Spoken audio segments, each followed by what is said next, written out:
Back in the 90s, the Bulls stood at the top of the world with the greatest player of all time at the helm.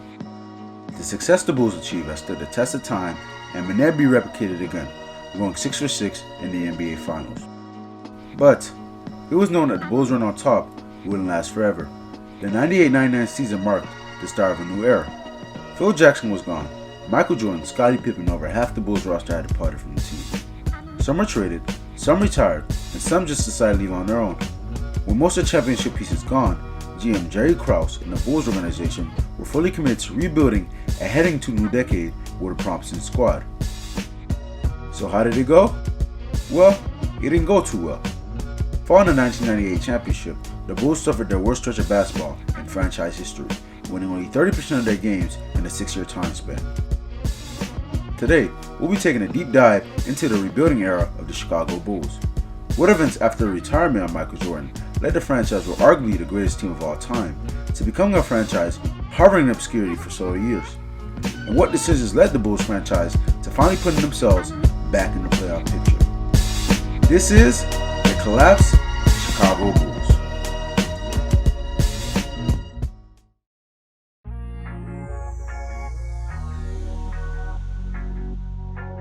Under new head coach Tim Floyd, the Bulls went 13-37 due to a lockout season.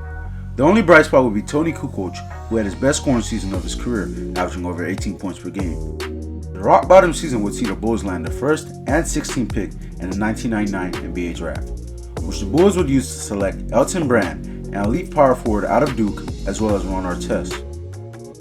Brand today is known for his consistency on the Clippers during the 2000s, and Ron Artest? Well, we all know what he's known for. The 1999-2000 season made it seem as if the Bulls had got their franchise cornerstone. Elton Brand came out the gate averaging 20 and 10 and winning Rookie of the Year. Ron Artest also had a solid rookie season, earning him a mention on the NBA All-Rookie second team. This season would also see the departure of Tony Kukoc, as the Bulls had dealt him away to Philadelphia in a 3-team deal which saw the Bulls receive a first-round draft pick along with John Starks and Bruce Bowen. In the 2000 NBA draft, the Bulls took some steps in the right direction, selecting Marcus Fizer 4th overall and trading for 8th overall pick Jamal Crawford. The summer of 2000 saw a multitude of high-caliber players on the potential move. Stars such as Tim Duncan, Grant Hill, Tracy McGrady, and Eddie Jones. Jerry Krause's goal was to recruit a pair of these high-value free agents to add to the rebuild.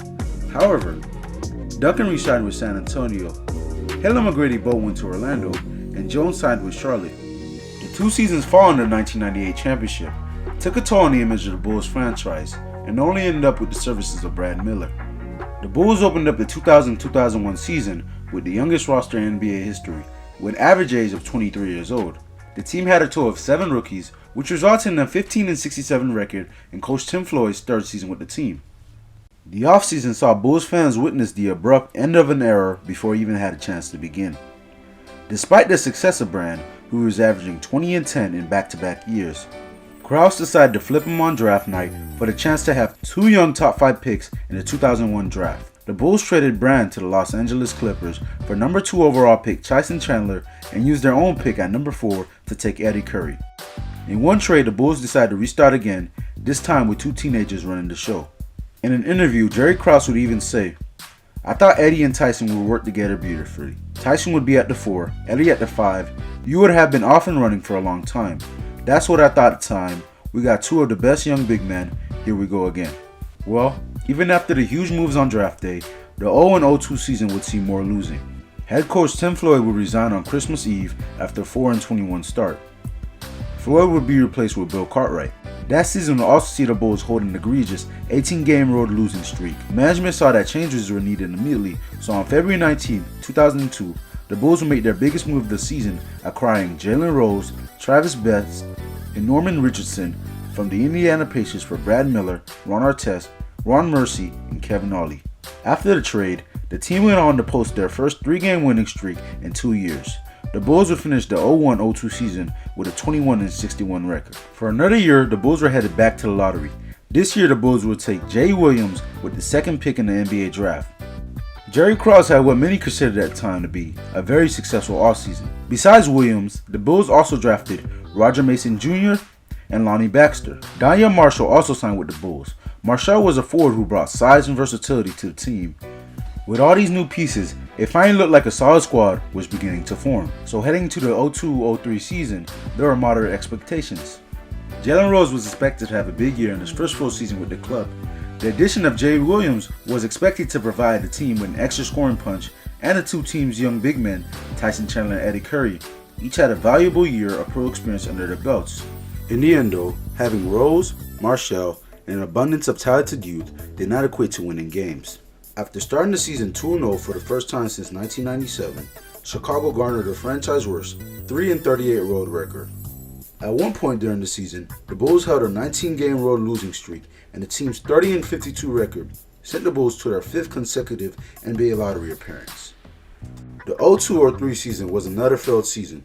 The disaster of the Bulls, added with health problems, would see Jerry Krause resign after 18 years with the franchise. He would be replaced by John Paxson, who served as an assistant coach during the 1996 season. With Jerry Krause gone, it marked the end of an era. The last remnants of the success the Bulls had achieved was gone. While Krause's later years with the Bulls largely painted him as the villain and the cause of the Bulls' downfall, he deserves some credit for helping build one of the best teams in sports history that featured an ideal supporting cast around basketball's greatest player in the 1990s. He was just unable to replicate anything close to that in the years that followed. But, moving on. Now that Krause was gone, John Paxson was at the helm, and his goal was to finally move the Bulls' ship in the direction of the playoffs.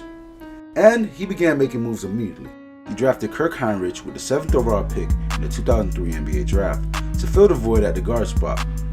This was due to Jay Williams, whose career was cut short after he suffered major injuries in a motorcycle accident. Later in the summer, the Bulls brought back Scottie Pippen, who was there to provide veteran experience in order to guide the young Bulls team.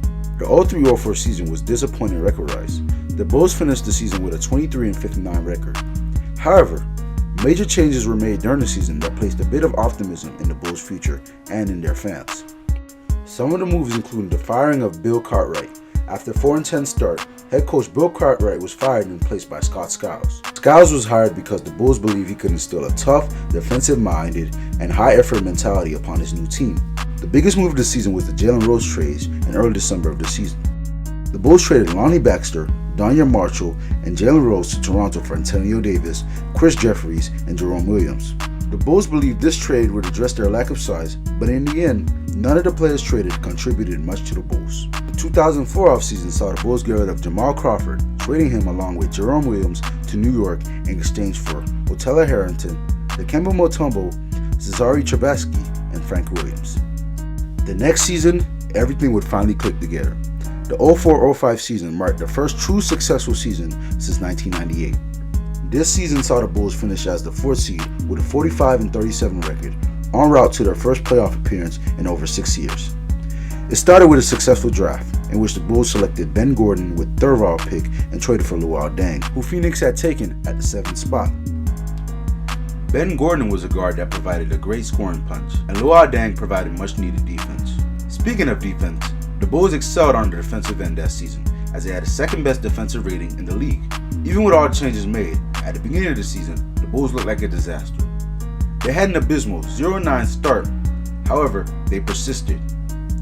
With great resilience and flashes of brilliance under Skiles, the Bulls managed to reach 500 several weeks before the All-Star break. Along the way, the Bulls compiled an improbable 13-3 record during the month of January. The catalyst? Kirk Heinrich and the team's 4 rookies, Deng, Duhon, Gordon, and Andres Nocioni.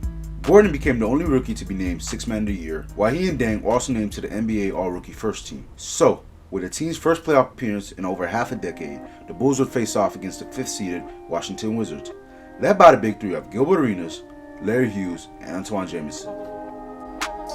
The series began with Chicago winning both home games.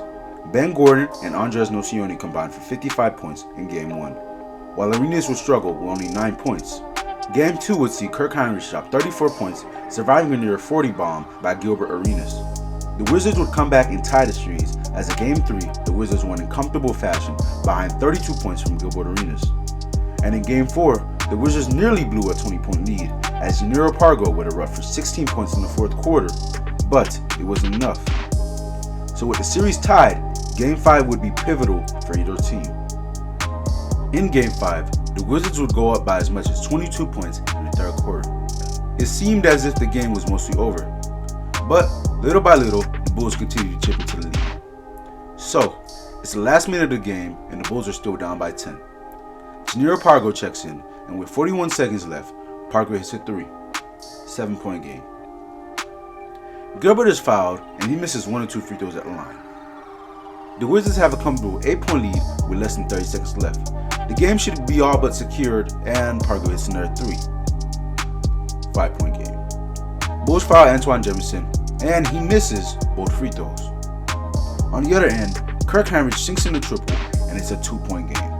Larry Hughes is fouled, and the Wizards continue to choke at the free throw line as he goes 1 of 2. And with the Wizards being up by 3, they decide to foul Kirk Heinrich. At the line, Heinrich misses the first free throw. Now up by 3, all the Wizards need to do is secure rebound and close out the game. Heinrich misses the second free throw, but the ball ends up back in his hands and he dishes it out to Junior Pargo. Tie game, 5 seconds remaining. With the Wizards having what it seems to be one of the biggest choke jobs ever, it was up to Gilbert Arenas to save the day. With 5 seconds remaining, he receives the ball, goes one-on-one with Heinrich, and hits an incredible game winner. Wizards win. And with a 3-2 lead, the Wizards close out the series, winning Game 6 by 2 on their home floor. Even with a first-round exit, the 04-05 season was a major success for the Bulls franchise. It was clear that the developing young core could be very dangerous in the future. Paxson and Skiles deserve lots of credit as well. They worked to develop a new culture, one which focused on teamwork, defense, and playing hard all the time. The next few seasons will see the Bulls front office continue to make moves and attempt to move the Bulls to the contender status. Some moves were solid, such as the trading of Eddie Curry, which saw the Bulls receive multiple picks as well as solid role players. Other moves were really bad. For example, the trading of LaMarcus Aldridge, as during the 2006 draft, the Bulls traded number 2 overall pick LaMarcus Aldridge to the Portland Trail Blazers for Tyrese Thomas. Let me remind you that LaMarcus Aldridge would go on to become a 7-time All-Star, and the Bulls gave him up for 2 players that averaged less than 10 points per game for their careers. Moving on, after 2005, the Bulls saw little to no playoff success. In 2006, they finished as a 7th seed with a 41-41 record and lost in the first round to the eventual champion Miami Heat. In 2007, they lost to Detroit in the second round, and in 2008, they would miss the playoffs altogether. 3 seasons after their amazing run in 2005, it seemed as if the Bulls franchise had fell back into mediocrity. But missing the playoffs would be a blessing in disguise, as with a less than 2% chance the Bulls would win the 2008 lottery and receive the number 1 pick.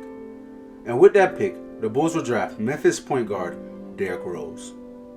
But that's a topic for another video. So folks, that will do it. This has been the collapse of the Chicago Bulls. If you enjoyed the video, leave a like, comment, or subscribe.